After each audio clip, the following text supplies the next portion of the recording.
In 25 years behind that desk, Johnny Carson never went silent.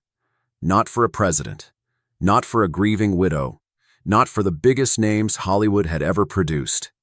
He had a gift that bordered on the supernatural.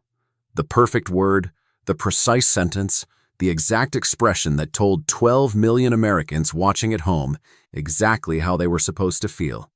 He never lost it. Not once. Until October 14th, 1977.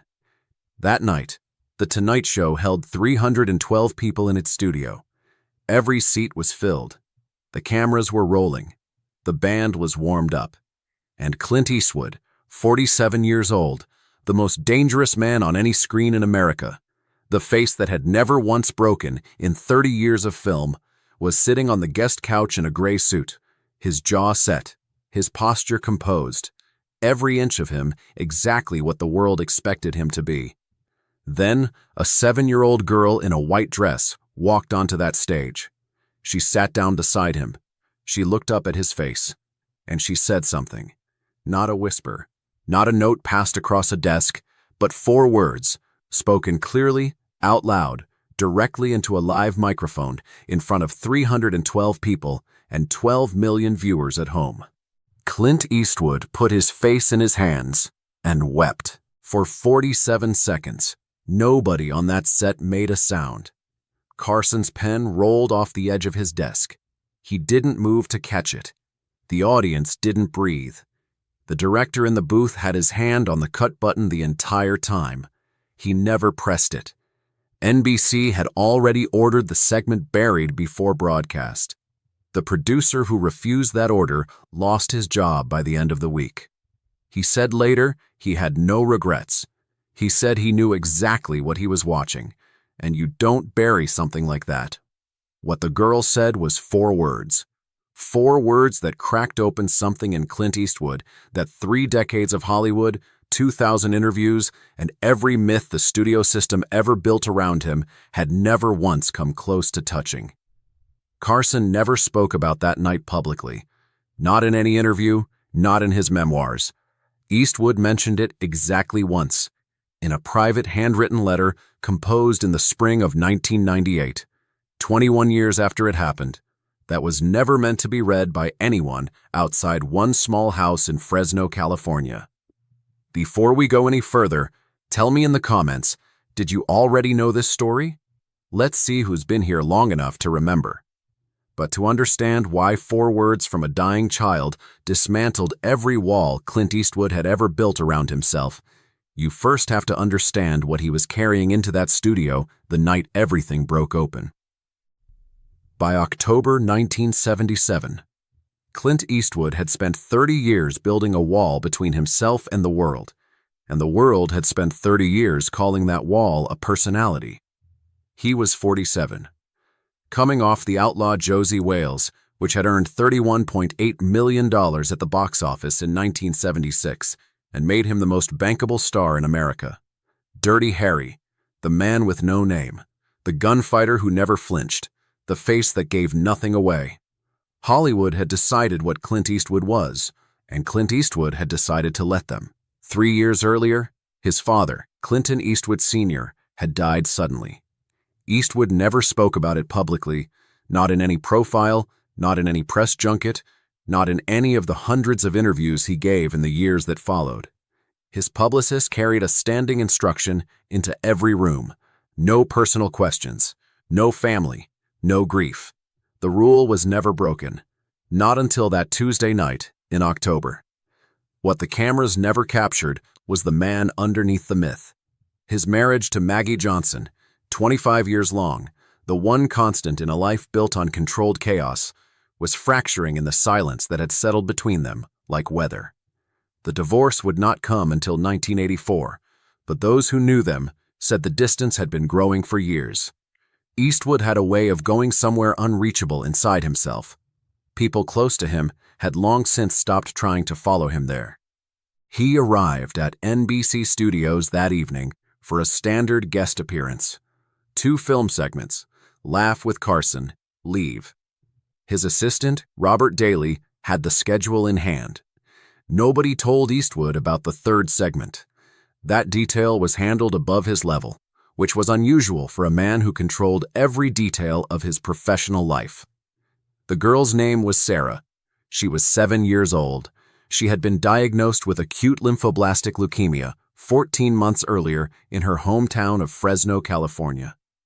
Her mother, Patricia, had written 3 handwritten pages to The Tonight Show in August 1977.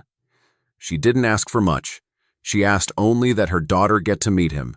She wrote, "She doesn't have a lot of time, but she has this." The letter sat at the bottom of a sorting pile for 6 weeks before a junior producer named Gerald Marks picked it up on a Tuesday afternoon and almost threw it away. He didn't. The segment was never supposed to make it to air. The network had already made that decision before a single camera rolled. But what happened inside that studio on October 14th made one producer override every instruction he had ever been given, and it would cost him everything he had built in 19 years of television. The NBC studio on a taping night ran at 12,000 watts of overhead light. The air inside smelled like cable insulation and cold coffee. It was 7:40 in the evening, and the corridor backstage was the kind of narrow, fluorescent-lit hallway that reminded you how unglamorous the machinery of television actually was. Cables taped to the floor, equipment carts pushed against the walls, the sound of the warm-up band leaking through the fire door at the far end. Eastwood was in the green room when Robert Daly told him about the third segment. A child, a Make-A-Wish arrangement, 3 minutes, maximum. The producers wanted it light, feel-good, the kind of moment the audience applauded and forgot by the time they reached their cars. Eastwood's first response was immediate. He didn't want to do it. He was not being cruel. He was being honest in the way that men who have spent decades managing a public image are sometimes brutally honest in private. He had no language for that kind of moment. Softness on camera felt like exposure, and exposure was the one thing the myth could not survive. Daly talked him back from the door. 3 minutes, he said. Sit there, smile. It's nothing. Eastwood finished his coffee, straightened his jacket, and agreed. Standard procedure required the guest to meet the child briefly before taping. 2 minutes in the corridor, a handshake, a photograph, done. Sarah was brought down the hallway at 7:52. She was smaller than anyone expected, pale under the fluorescent light in a way that had nothing to do with nerves. The pink ribbon in her hair was the brightest thing in that entire corridor. She walked steadily, her mother Patricia 1 step behind her, and she looked up the full length of Eastwood's 6'4" frame without any of the starstruck hesitation that adults in that building spent their careers performing. She studied his face the way children study things before they understand they are not supposed to stare. Then she said, "You don't look scared of anything." Eastwood crouched down, both knees on the cold linoleum floor, eye level with a 7-year-old girl in a fluorescent hallway 20 feet from a live television studio. Something moved through his face that the producer watching from the doorway had no category for. Not a smile, something older than that, something that had been waiting a very long time to surface. The producer later wrote in his production notes, "I have been in this business 19 years. I'd have watched Eastwood do hundreds of interviews. I have never seen his face do what it did in that hallway. Not before that night, not once after it." Daly touched Eastwood's arm. 2 minutes, he said. Eastwood stood, adjusted his tie, walked toward the stage without looking back. But the producer could see it in the set of his shoulders, the way he was walking, slower than he had been 10 minutes ago. Something had already shifted. Something that no amount of composed posture or controlled jaw was going to put back in place before those cameras rolled. What Eastwood saw in that girl's eyes in the hallway, the thing that slowed his walk and changed the set of his face before a single camera had recorded a single frame. He would describe it exactly once. In a letter written 21 years later that began with 8 words, "I was not ready for her. Nobody could have been." Carson introduced her the way he introduced everything, with a light touch and an easy smile, the professional warmth that had made Tuesday nights feel like a visit from a trusted friend for 25 years. The audience responded the way audiences always responded to children on that stage. Generous, immediate, The kind of applause that cost nothing and meant everything to the people in the room. Sarah walked out, deliberate, careful steps. She found the couch beside Eastwood and sat down. Her feet did not reach the floor. She did not wave to the audience. She did not look at the cameras. She did not do any of the things that people who understood television did instinctively when 312 people pointed their attention at them. Carson began gently. He asked her if it was true she was a big fan. She nodded, still looking at Eastwood, and then, without waiting for another question, without asking permission, without any of the social calculation that adults spend their entire lives performing, she turned to the man sitting beside her, and she asked him directly. 4 words, clear, calm, into a live microphone. Are you sad too? The audience did not laugh. The audience did not applaud. The audience made no sound at all. Carson's pen rolled off the edge of his desk. He did not move to catch it. 312 people stopped breathing at precisely the same moment, and the silence that replaced the sound of that studio was the kind of silence that only arrives when something completely true and completely unexpected walks into a room and refuses to leave. Eastwood stared at her. The muscles in his jaw tightened. His throat moved. His eyes went glassy. And then, before any of the 312 people inside that studio fully understood what they were watching, he put his face in his hands. His shoulders shook, once, twice. Clint Eastwood was crying, on live American television, in front of the world. 47 seconds. Nobody spoke. No music. No cut to commercial. The director in the booth had his hand on the button the entire time. He would say later that he never came close to pressing it, that he understood, in the way you sometimes understand things before you have words for them, that what was happening in front of those cameras was the realest thing that stage had ever held. Then Eastwood lifted his head. His eyes were red. Every wall was gone, completely, irreversibly, with a thoroughness that 30 years of mythology had never prepared anyone in that room to witness. He pulled Sarah close and wrapped his arm around her the way a father holds a child after a bad dream. His head bent down toward hers. His lips moved. The microphone did not pick up what he said. She nodded against his shoulder. If this story is reaching something in you right now, hit the like button. Let's see how far this one travels. Carson had the perfect thing to say. He always had the perfect thing to say. In 30 years of broadcasting, the silence had never once beaten him to the next sentence. Tonight it did. He sat behind his desk with his hands folded, and he watched. For the remaining 2 minutes of that segment, Johnny Carson, the man who had interviewed presidents and filled every silence that television had ever handed him, spoke exactly once. One sentence, directed not at the audience, not at Eastwood, only at Sarah. The cameras caught it. The audio picked it up. And it was the only moment in 3 decades of broadcasting that anyone on his production team ever saw Johnny Carson visually fight to keep himself together on air. His producer, Fred de Cordova, was watching from the booth when the segment ended. He later told one journalist, and only one, what Carson did the moment those cameras stopped rolling. He walked off the stage, went directly to his dressing room, closed the door, and did not come out for 40 minutes. When he finally did, his eyes were red. He never spoke Sarah's name again, not to anyone, not once in the 25 years he had left. Within 72 hours of broadcast, NBC received 4,200 viewer letters. It was the largest single-segment response in the history of The Tonight Show up to that point. Switchboards ran through the night. Letters came from 43 states. People wrote about their own children, about their own silences, about the men in their lives who had never once let anyone see them cry, and what it had meant to finally watch one do it on a Tuesday night in October.